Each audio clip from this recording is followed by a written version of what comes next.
When my daughter-in-law called me a relic in front of her guests, I smiled and nodded like nothing had happened. But inside, something cracked.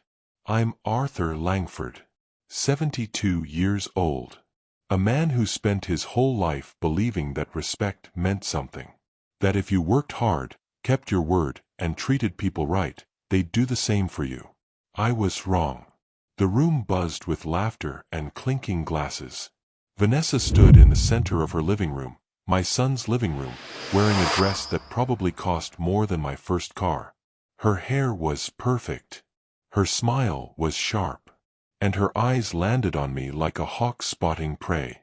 Everyone, she called out, raising her champagne glass. I want to introduce you to someone very special. I felt my chest tighten. This is my father-in-law, Arthur Langford. He's a retired mechanic who built his own business from scratch. Isn't that inspiring? Polite applause rippled through the crowd. But it wasn't the kind of applause that meant anything.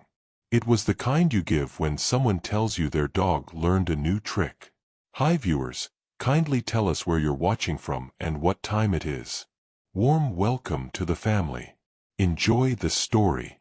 Vanessa kept going. He's a real example of how hard work used to pay off. Now, of course, things are a bit more advanced. But we love that he keeps his humble roots. Humble roots. Like I was a museum piece. A reminder of how far she'd come. A few people chuckled. One of her friends whispered something to another, and they both glanced at me. I caught the look. The one that said, "Poor old man. Out of place." I wanted to leave right then. Walk out the door and never come back. But I stayed. Because my son Eric was watching. And I didn't want him to see me break. So I smiled. I raised my glass and said, "Yes, Vanessa. I'm a simple man. But I learned long ago, never underestimate what's under the hood."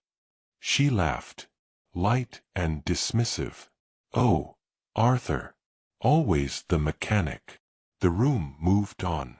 Conversations shifted. Someone asked about the wine. Another person complimented the furniture. And I stood there, invisible again. I didn't eat much that night. Didn't talk much either. I watched Vanessa float from guest to guest, soaking up attention like it was oxygen. My son stood beside her, smiling, but I could see the strain in his eyes. The tiredness. Around 9 o'clock, I slipped out. No big goodbye. Just a quiet exit. As I reached the door, I glanced back.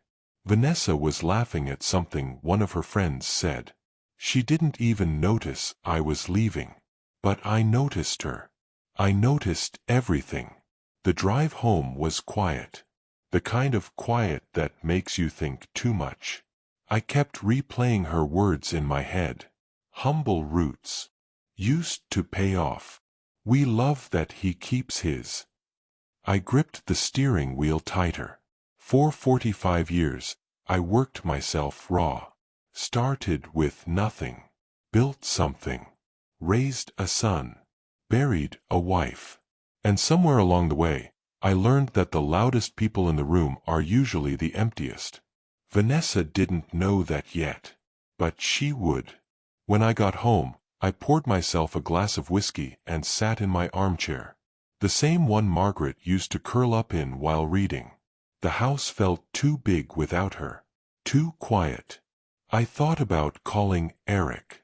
Asking him if he was okay. But I didn't. Because I already knew the answer. Instead, I opened the drawer in my desk. The one I never talked about. The one that held papers most people didn't know existed. Deeds. Investment portfolios. Trust documents.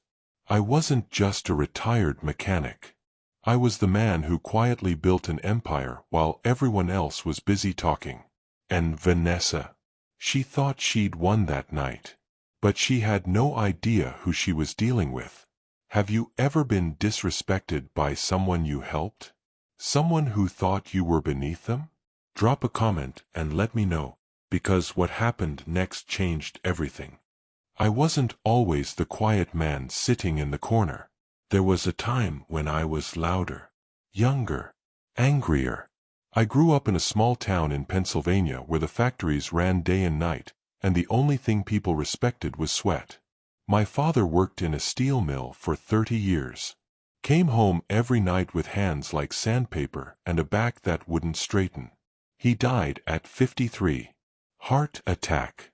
Right there on the factory floor. I was 17. At the funeral, a man in a suit shook my hand and said, "Your father was a good worker. Not a good man. A good worker." That stuck with me. I decided right then that I'd never be just a worker. I'd be something more. Something that mattered. So I started at the bottom. Got a job as a mechanic's apprentice at a run-down garage on the edge of town. The owner, old Frank, was a mean son of a gun. He didn't teach you anything unless you earned it. You had to watch, learn, make mistakes and fix them yourself. I learned fast. By the time I was 25, I'd saved enough to buy the garage from Frank. He didn't want to sell, but his liver was failing, and his kids didn't care about the business. So I gave him a fair price, and he handed me the keys. That garage became my life. I worked 16-hour days, fixed cars, built relationships, earned trust, and slowly, over the years, I expanded. Opened another location, then another. Started selling parts, built a reputation. And then I met Margaret. She was a waitress at a diner I stopped at after a long shift. Dark hair, soft smile. She handed me a cup of coffee and said, "You look like you need this more than I do." I married her 6 months later. Margaret wasn't like Vanessa. She didn't care about appearances or status. She cared about kindness, about doing right by people. She used to tell me, "Arthur, dignity isn't about how others see you.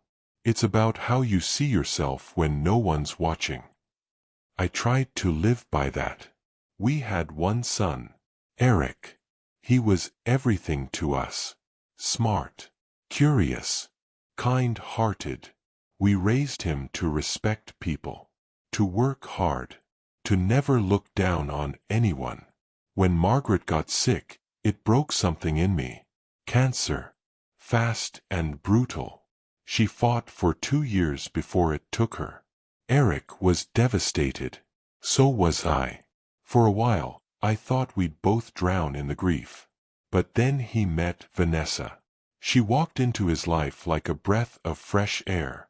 Beautiful, confident, sharp.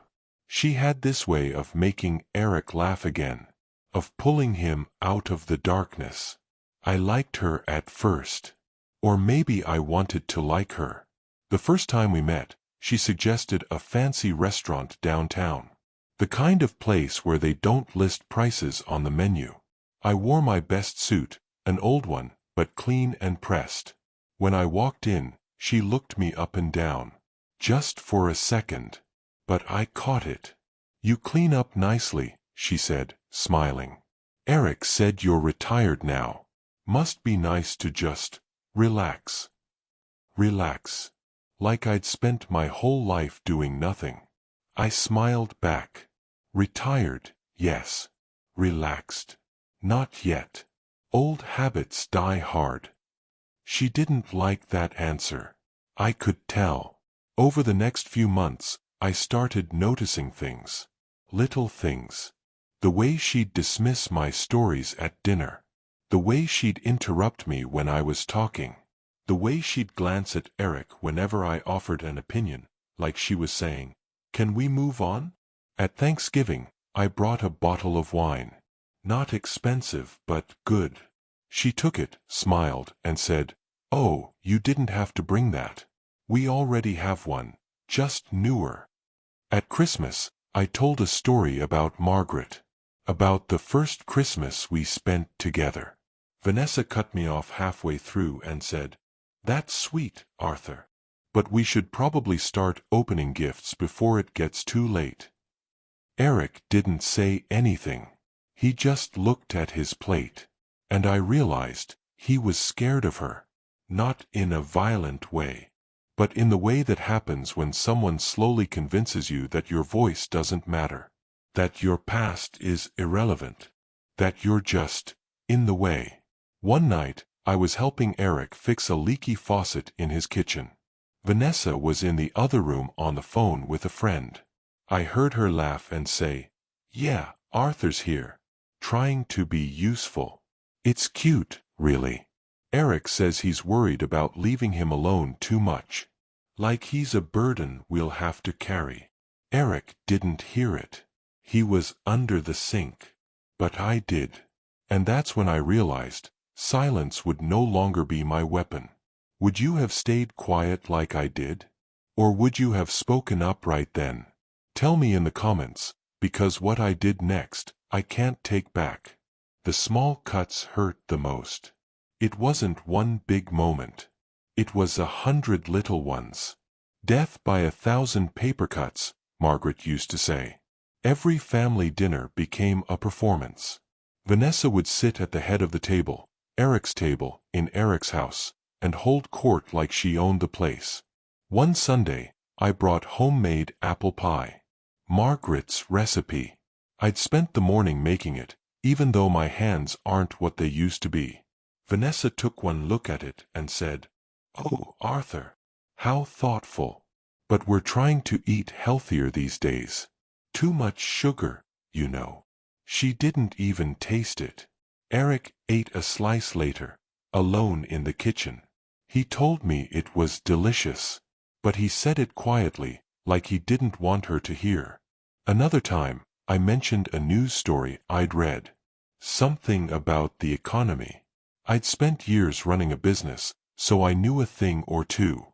But before I could finish, Vanessa cut me off. "Arthur, that's a bit outdated, don't you think? Things have changed a lot since your time. Since my time. Like I was ancient history." Her friends were worse. One night, they came over for dinner. A couple named Brad and Simone. Brad worked in tech. Simone did something with marketing. They talked fast and loud, using words that didn't mean much. I tried to join the conversation. Mentioned a project I'd worked on years ago, how I'd helped a local logistics company expand by buying their first fleet of trucks. Brad laughed. "Wait, you bought trucks? Like, physically bought them?" I nodded. "Well, yeah. That's how you start." Simone smiled. "That's so retro. Now everything's digital. You don't need to own anything anymore."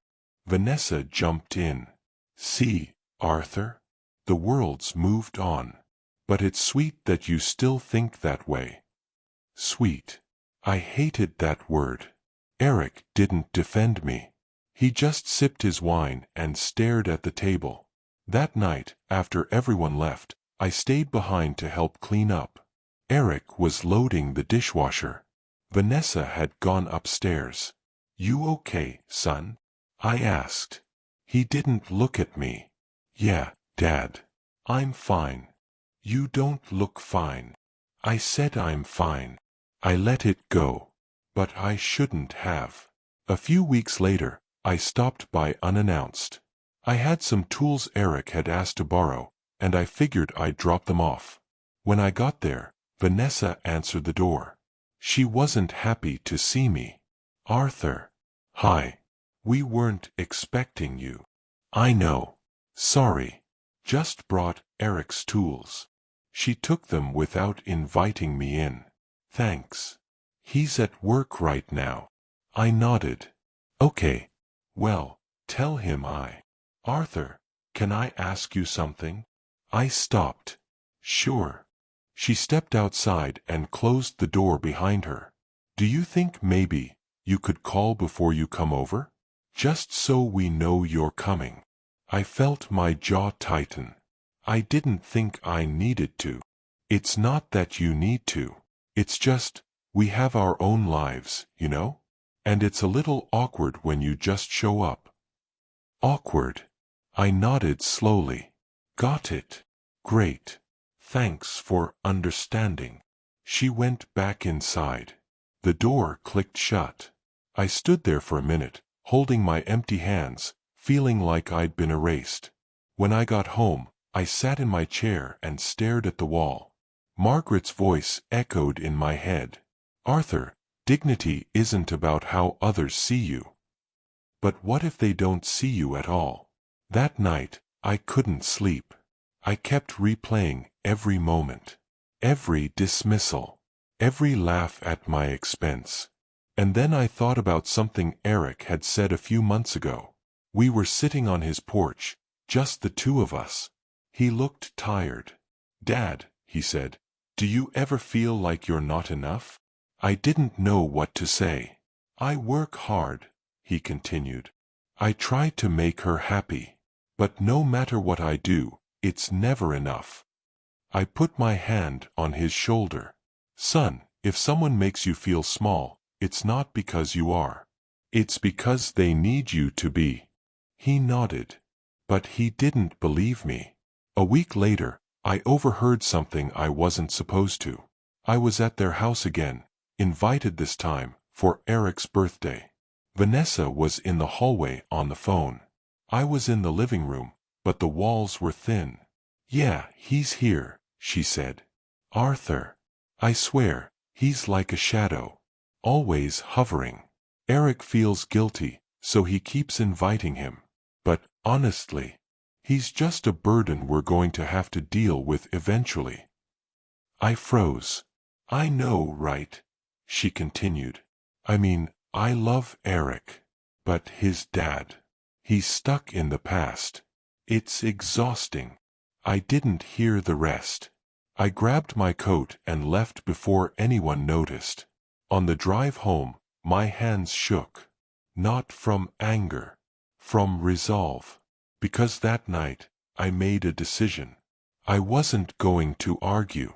Wasn't going to beg for respect. I was going to show her who I really was. And when I did, she'd never see me the same way again. Ever had someone treat you like you didn't matter? Like you were just in the way? Drop a comment if you've been there, because what I did next, I can't undo. The invitation came 3 weeks later. Heavy cardstock. Gold lettering. Fancy as hell.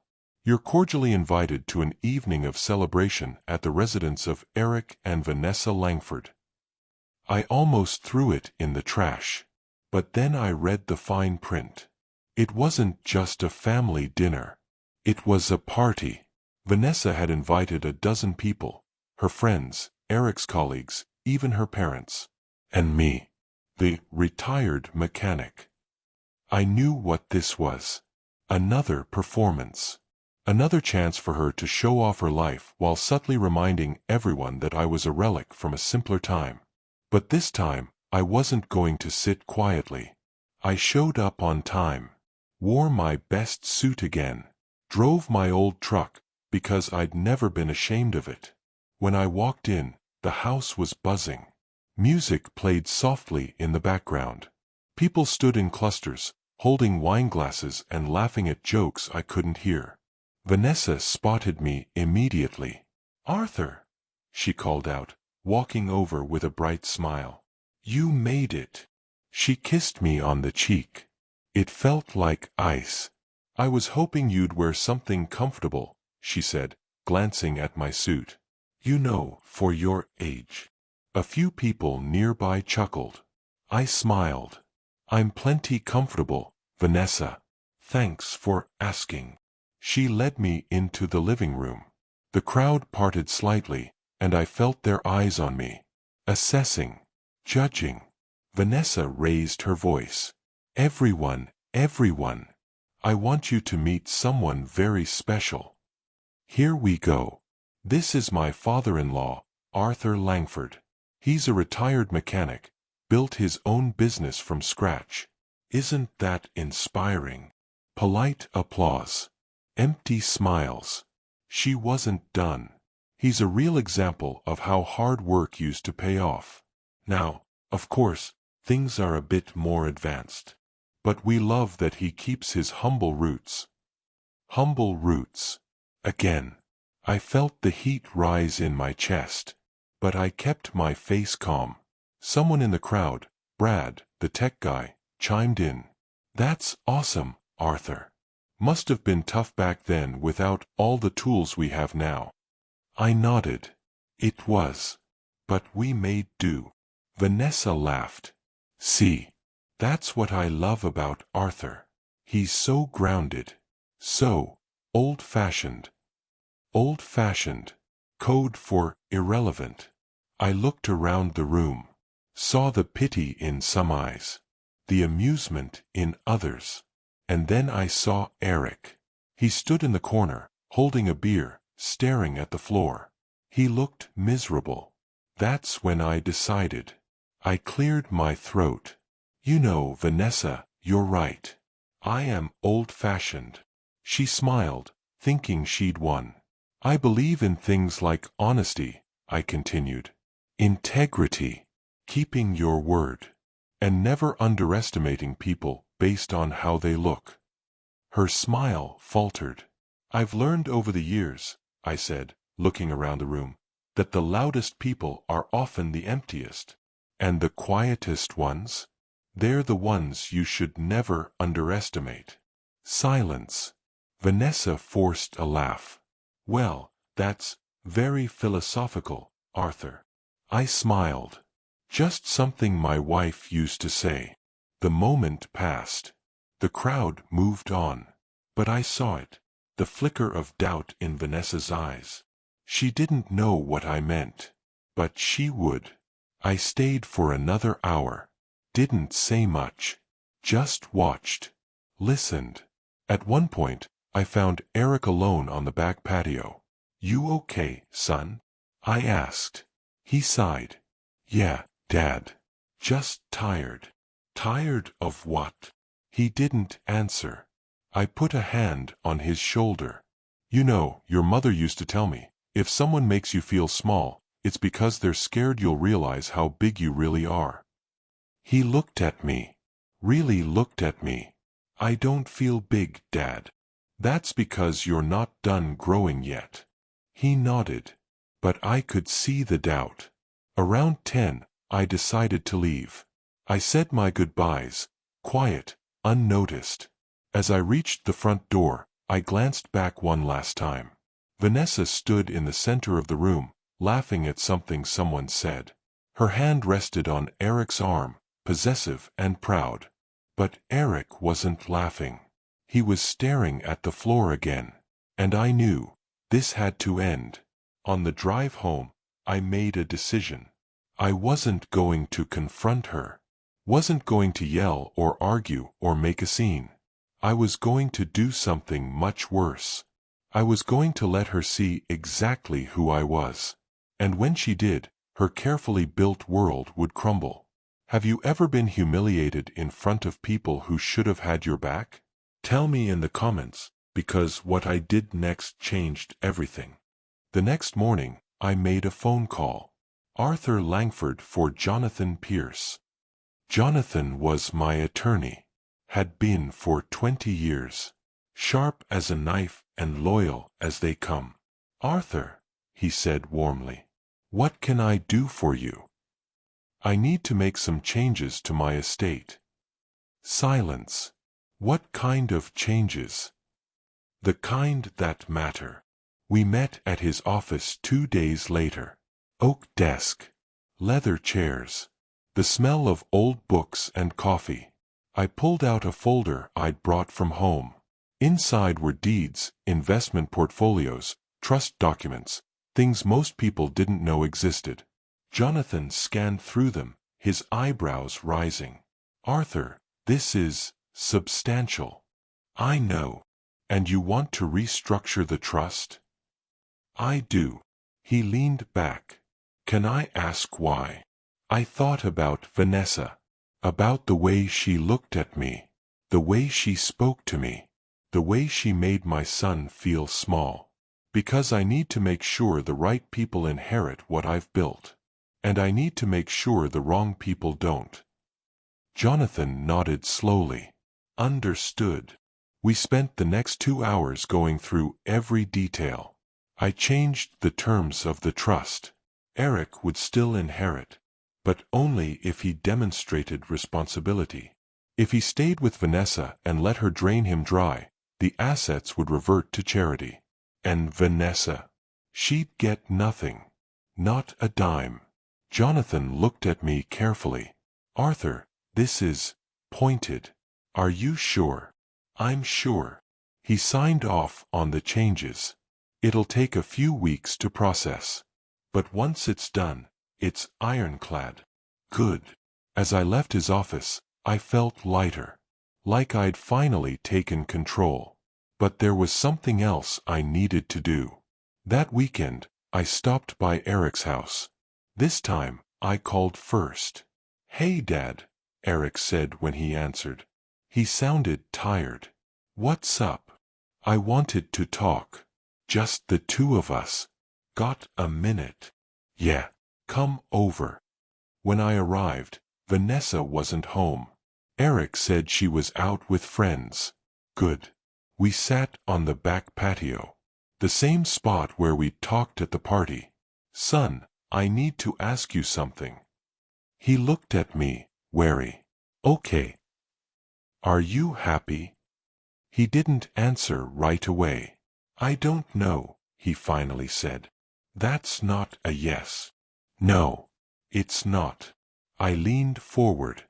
"Then why are you still here?" He sighed. "Because I love her, Dad. Or at least, I thought I did." "What changed?" "I don't know. Everything. Nothing." He rubbed his face. "She's always spending money we don't have. Always pushing me to work harder, make more, be more. And no matter what I do, it's never enough." "Then stop trying to be enough for her." He looked at me, confused. "Son, you were raised by your mother and me. We taught you strength, integrity, self-respect. Don't let someone else rewrite who you are." He nodded, but I could see the fear in his eyes. "Dad, what if I can't do it without her?" "You can. You're stronger than you think." We sat in silence for a while. Then Eric said something that broke my heart. "I found some credit card statements last week. She's been spending behind my back. Thousands of dollars. On clothes, trips, dinners." I confronted her, and she said I was being controlling. My jaw clenched. She said the house is half hers, so she has a right to spend what she wants. The house. The house I'd quietly paid off 2 years ago without telling anyone. I didn't say that. Not yet. But I made a mental note. "Son, listen to me. You need to figure out what you want. Not what she wants. Not what I want. What you want." He nodded. "I know. And when you do, I'll support you. No matter what." He looked at me, and for the first time in months, I saw a flicker of hope. "Thanks, Dad." I left shortly after. On the drive home, I thought about everything. The years I'd spent building something meaningful. The sacrifices I'd made. The lessons I'd learned. And I thought about Vanessa. She thought she was clever. Thought she'd married into a comfortable life. Thought the old mechanic was just a harmless relic she could dismiss. But she had no idea. She had no idea that the house she lived in? I paid for it. The car she drove? I'd helped finance it. The lifestyle she flaunted? Built on a foundation I'd laid. And soon, she'd find out. Not because I'd tell her, but because the truth has a way of revealing itself. A few weeks later, I got a call from someone unexpected. "Mr. Langford, this is Diana Hartwell from the Riverside Charity Foundation." "Hello, Diana. What can I do for you?" We're hosting a fundraiser next month, and we were hoping you'd consider being one of our sponsors. I smiled. Tell me more. She explained the event, a high-profile gala at a luxury country club. Wealthy donors. Influential guests. And then she said something interesting. We also heard that your daughter-in-law, Vanessa Langford, is planning to attend. She's been very vocal about supporting the cause. Of course she has. I'd be happy to sponsor, I said. In fact, let's make it significant. $400,000. Diana gasped. Mr. Langford, that's incredibly generous. Just one condition. What's that? I'd like to remain anonymous until the event. She hesitated. Are you sure? Positive. We finalized the details. The donation was processed. And the stage was set. Vanessa had no idea what was coming. But soon, everyone would. Have you ever wanted to show someone exactly who you are after they underestimated you? Comment below, because what happens next is something she'll never forget. The night of the fundraiser, I drove myself to the country club in my old truck. Vanessa would have hated that. The parking lot was full of luxury cars.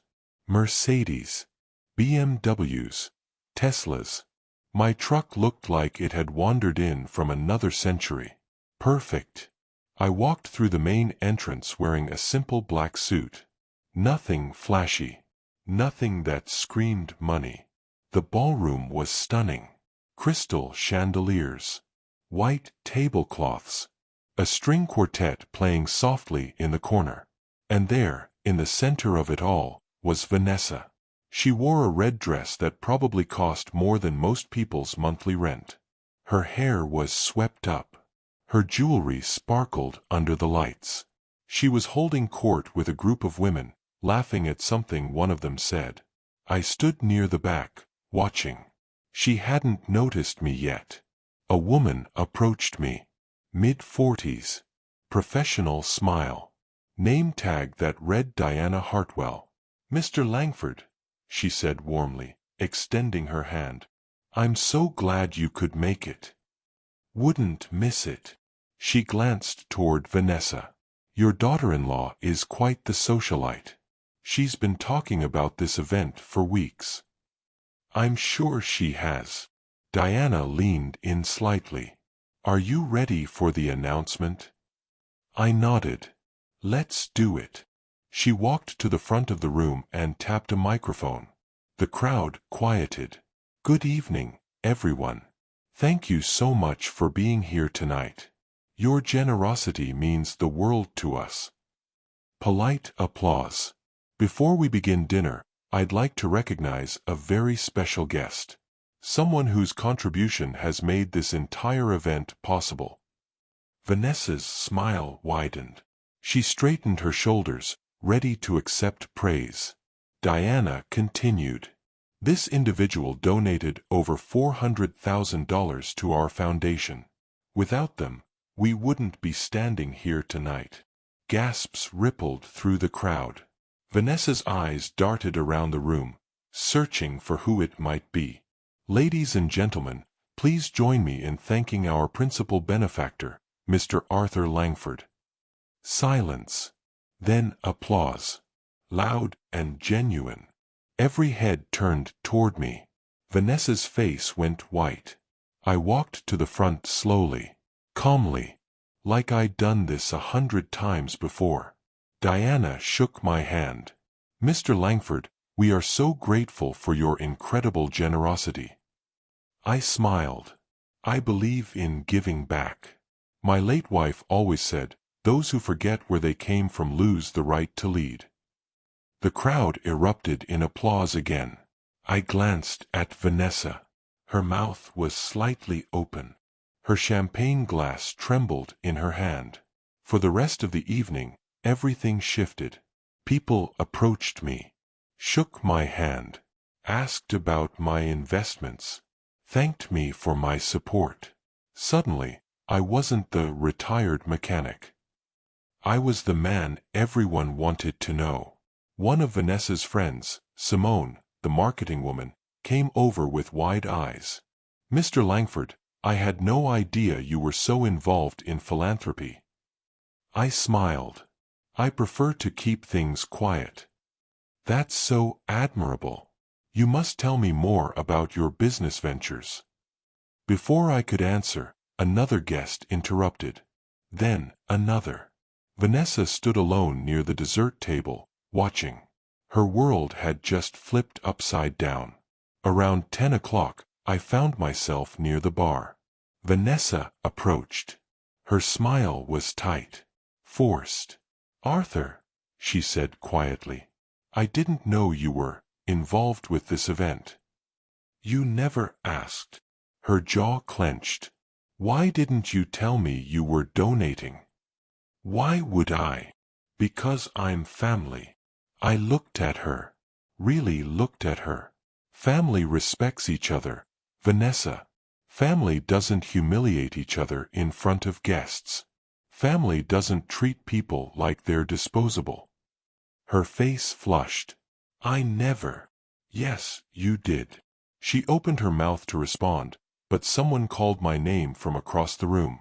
I excused myself and walked away. She stood there, alone, holding her glass like it was the only thing keeping her upright. On the drive home, I felt something I hadn't felt in months. Peace. Not because I'd embarrassed her, but because the truth was finally out.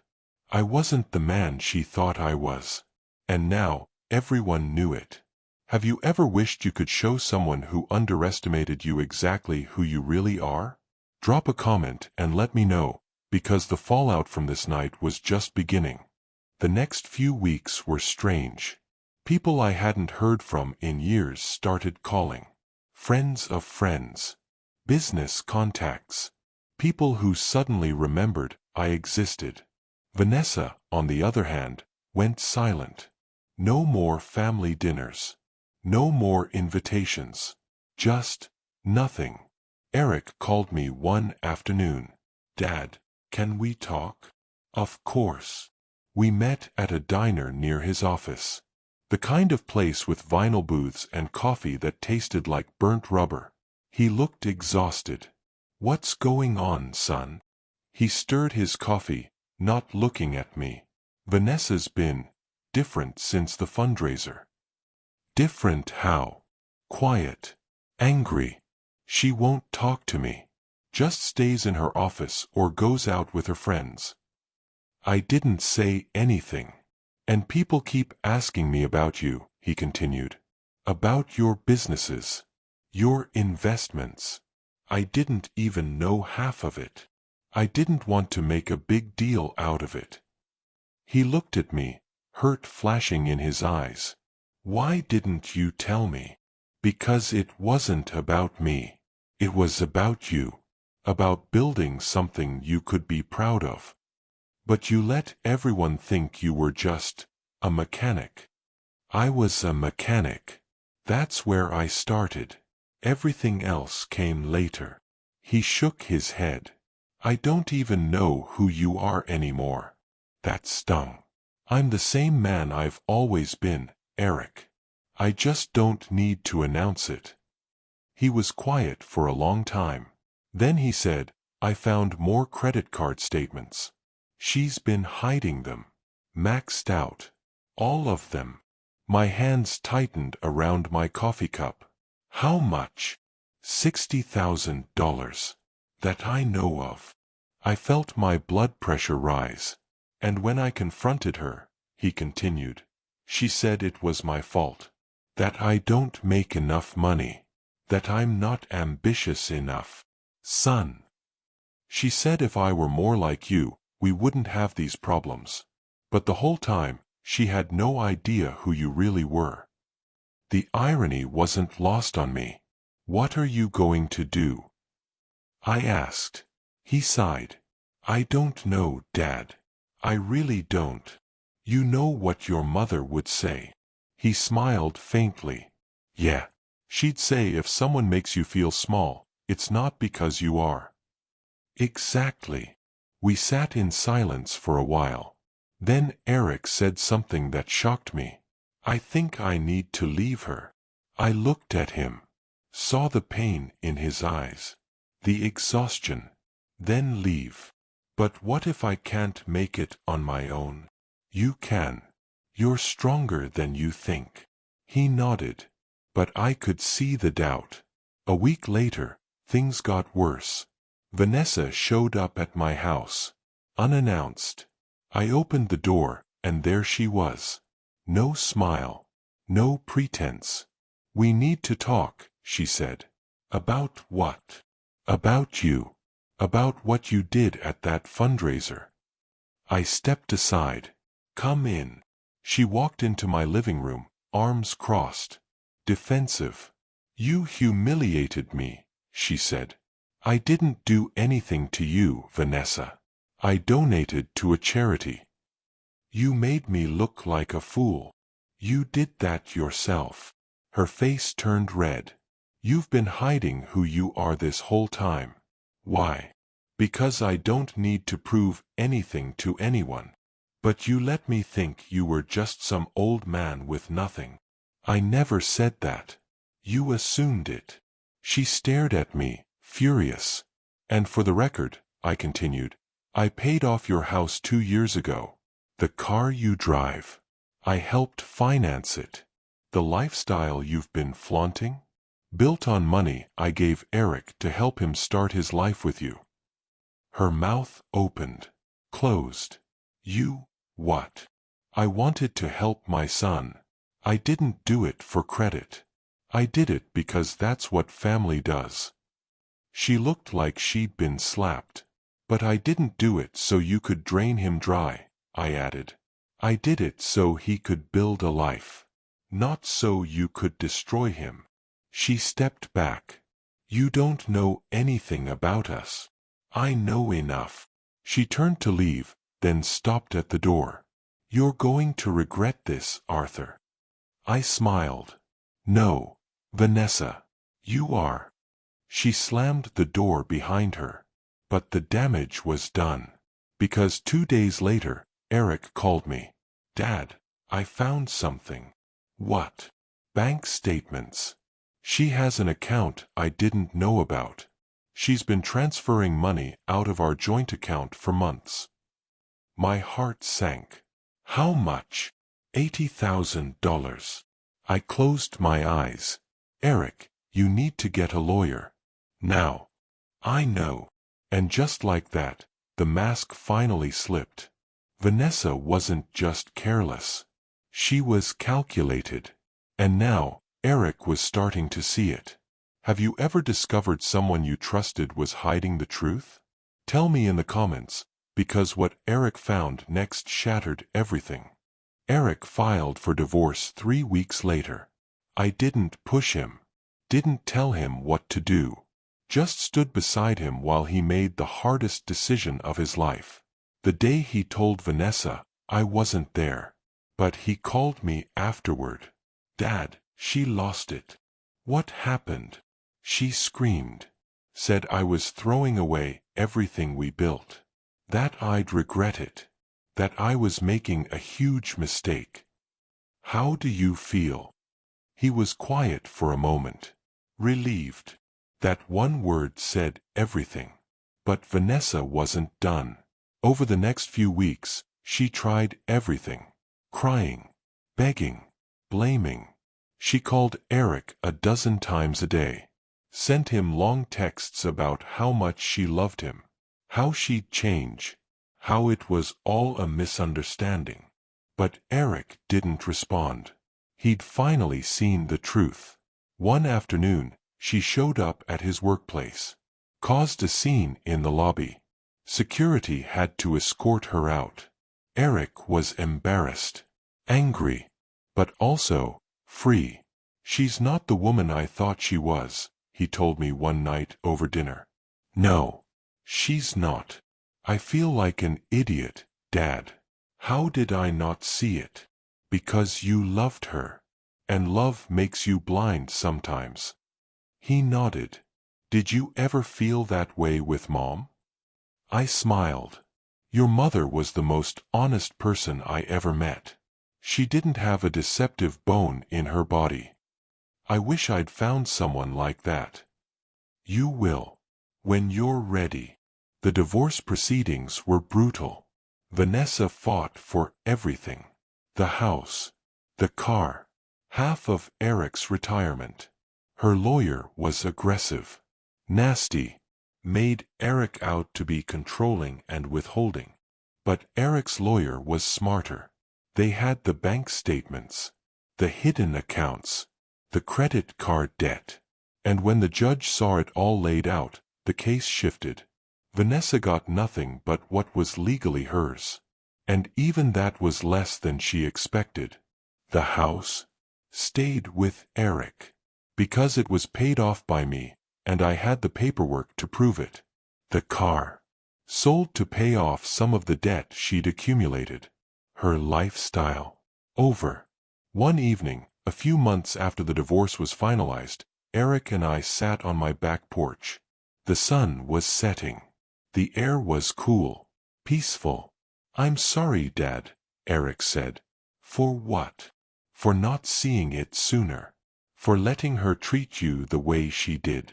You have nothing to apologize for. I should have stood up for you." I looked at him. "Son, you were in a tough spot. I don't blame you." He nodded, but I could see the guilt still weighed on him. "You know what your mother used to tell me?" I said. "What?" She'd say, "Arthur, people will show you who they are if you're patient enough to watch." She was right. She usually was. We sat in silence for a while, just listening to the crickets. Then Eric said, "I heard Vanessa tried to start a business." "Oh, yeah. Some consulting thing. It failed in 6 months." I didn't feel joy hearing that. Just sadness. Because at the end of the day, I never wanted to destroy her. I just wanted her to see the truth. But some people can't. Some people spend their whole lives chasing appearances. Chasing status. Chasing validation from people who don't matter. And in the end, they lose the only thing that does. Themselves. A few weeks later, I got a letter. It was from Vanessa. I almost threw it away. But curiosity got the better of me. Inside was a handwritten note. "Arthur, I know you probably don't want to hear from me. And I don't blame you. I was wrong. About a lot of things. I thought success meant having the nicest things. Being admired. Being envied. But I was wrong. I lost Eric. I lost everything. And I realize now that I never really had it to begin with. I don't expect forgiveness. I just wanted you to know that I see it now. I see what you were trying to show me. I'm sorry." I read it twice. Then I folded it up and put it in a drawer. Maybe one day I'd respond. Maybe I wouldn't. But for now, it was enough to know that the truth had finally reached her. Even if it was too late.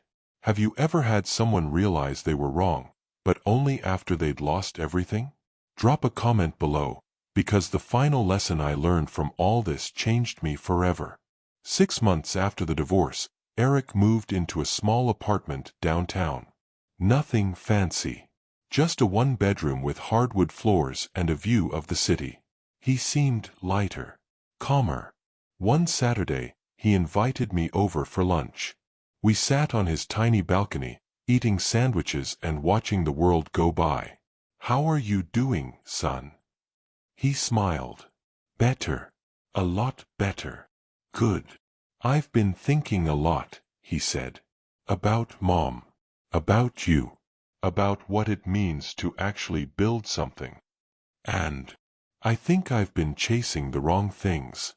I thought if I made enough money, bought the right house, married the right person, I'd be happy. But I wasn't. Happiness doesn't come from things, Eric. It comes from knowing who you are." He nodded. "I'm starting to figure that out." We sat in comfortable silence for a while. Then he said, "Dad, I want to thank you." "For what?" "For not giving up on me. For showing me the truth, even when it hurt." I put my hand on his shoulder. That's what fathers do. A few weeks later, something unexpected happened. I got a call from Diana Hartwell, the woman from the Charity Foundation. "Mr. Langford, I have some wonderful news. Because of your donation, we were able to fund 3 new community programs. We're hosting a small ceremony to honor our major contributors. Would you be willing to attend?" I hesitated. "I don't need recognition, Diana." "I know. But it would mean a lot to the people you've helped. Just think about it." I agreed to go. The ceremony was small, intimate. Just a handful of people whose lives had been changed by the foundation's work. A single mother who'd received job training. A veteran who'd gotten housing assistance. A teenager who'd been given a scholarship. They all stood up and shared their stories. And as I listened, something shifted inside me. This was what mattered. Not proving Vanessa wrong. Not showing off wealth or status. But helping people who actually needed it. After the ceremony, the single mother approached me.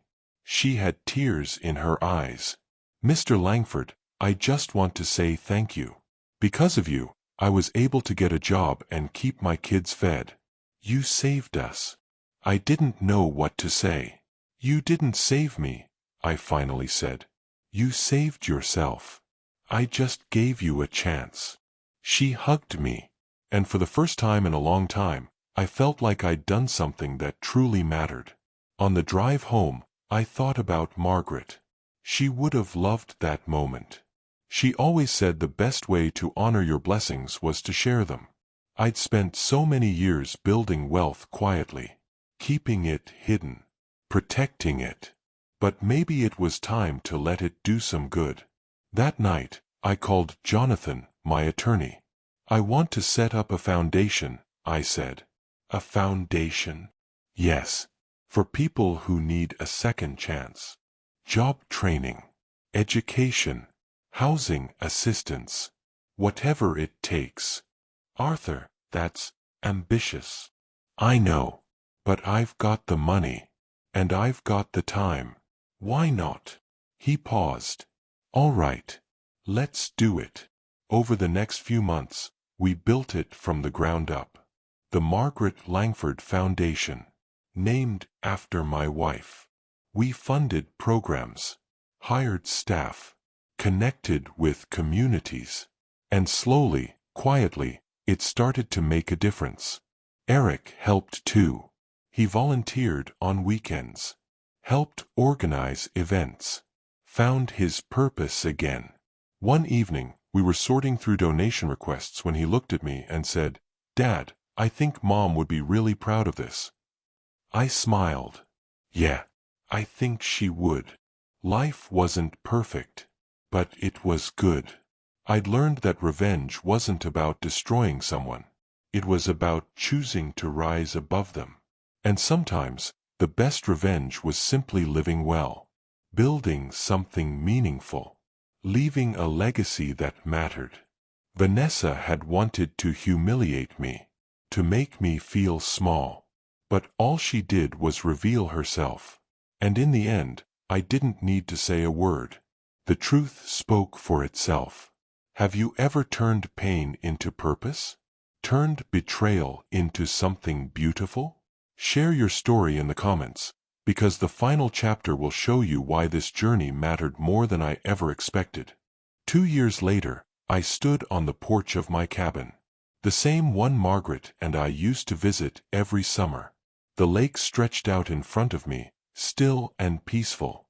The sun was setting, painting the sky in shades of orange and pink. I held a cup of coffee and just breathed.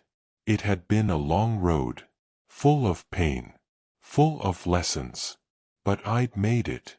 Eric was thriving. He'd started dating again. A woman named Claire. She was kind, genuine, The kind of person who asked questions and actually listened to the answers. Margaret would have liked her.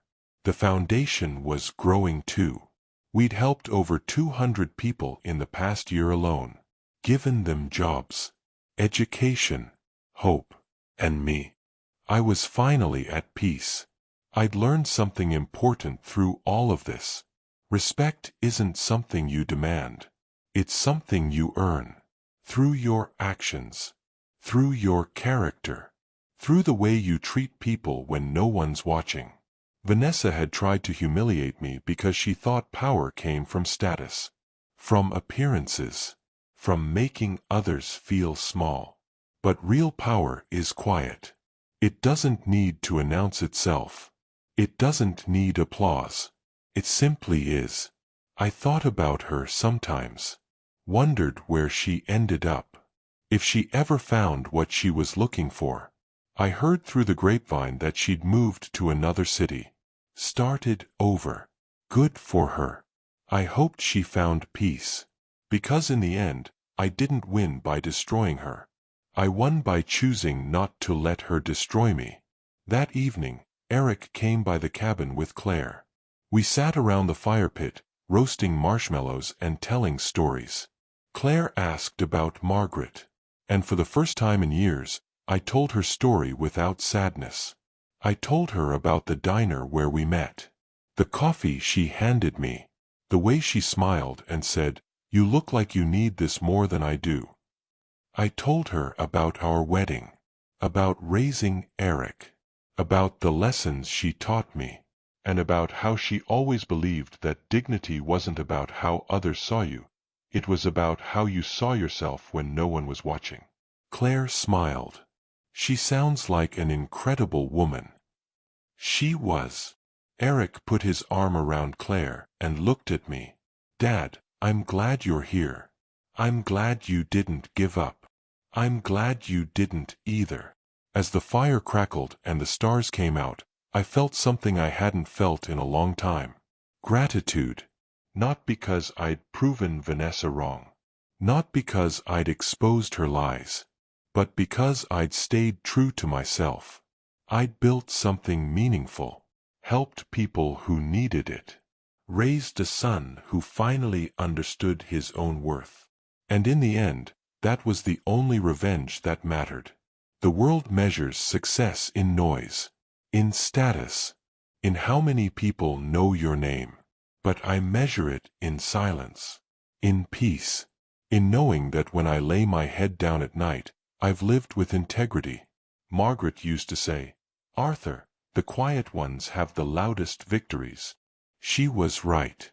Because while Vanessa spent years chasing validation, I spent mine building a legacy. And when the dust settled, only one of us was still standing. Not because I was stronger, but because I knew who I was. And no amount of humiliation could take that away. As I watched the fire burn low, I thought about everything I'd been through. The pain. The betrayal. The decision to fight back, not with anger, but with patience. And I realized something. Vanessa didn't humiliate me that night at her party. She revealed herself. And in doing so, she gave me the greatest gift of all. The reminder that my worth was never up for debate. I stood up and looked out at the lake one last time. The water was still. The sky was clear. And for the first time in years, I felt completely, utterly free. Because I'd learned the most important lesson of all. Respect is earned, not demanded. Arrogance might win the spotlight for a moment, but humility wins the legacy. And those who try to humiliate others often end up exposing their own insecurities. So stay true to who you are. Because the quiet ones, we always have the loudest victories. If this story touched you, if it reminded you that you're stronger than people think, drop a comment below and share your thoughts. And don't forget to subscribe and turn on notifications so you never miss another story that might just change the way you see the world. Your support means everything, and your story in the comments might inspire someone else who needs to hear it today. Thank you for being here. Thank you for listening. And remember, never let anyone make you forget who you really are.